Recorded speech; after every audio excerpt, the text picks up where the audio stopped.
эти старенькие дворики Одессы. Здесь жизнь размеренно течет, здесь не спешат, здесь ходят постепенно, и за порядком смотрит дворник у ворот.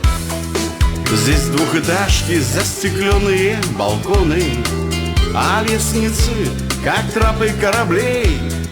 Здесь не фальшиво все, здесь все надежно, здесь не бывает запертых дверей. И лишь во снах я возвращаюсь в свое детство, где в треугольном переулке тишина. И дядя Костя на трофейном Мерседесе нас на подножке кружит около двора, где в каждое окно врывается прохлада, соленый запах моря, свежесть тополей. Ах, как же хочется, мне хочется, ребята, вернуться в ту Одессу юности моей. Ах, как же хочется, мне хочется, ребята, вернуться в ту Одессу юности моей. Teперь здесь как Frumusețea va salva lumea. Frumuseața va salva lumea. Din romanul Idiot al lui Fyodor Mikhailovich Dostoevski, care a trăit 60 de ani din 1821 până la 1881.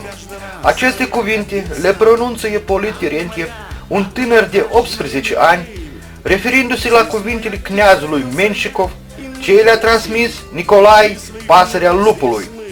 Дорогие друзья, мы находимся в чайном клубе «Чайный домик Небесная роса». Это заведение, которому уже более 7 лет, и оно посвящено чаю, в самом широком понимании этого слова.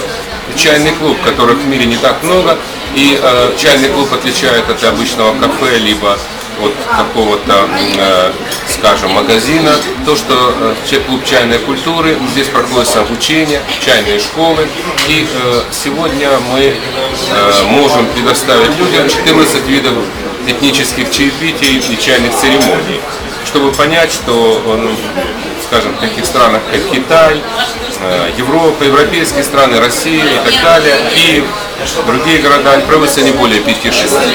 Да.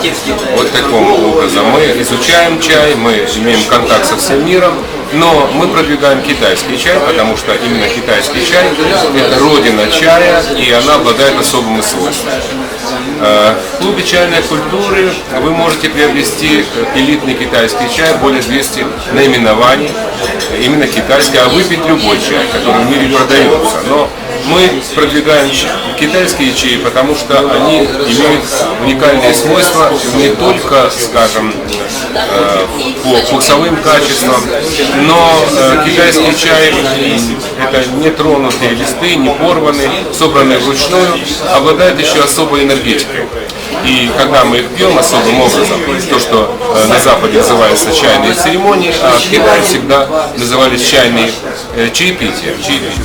Мне хочется, ребята, вернуться в ту Одессу юности моей.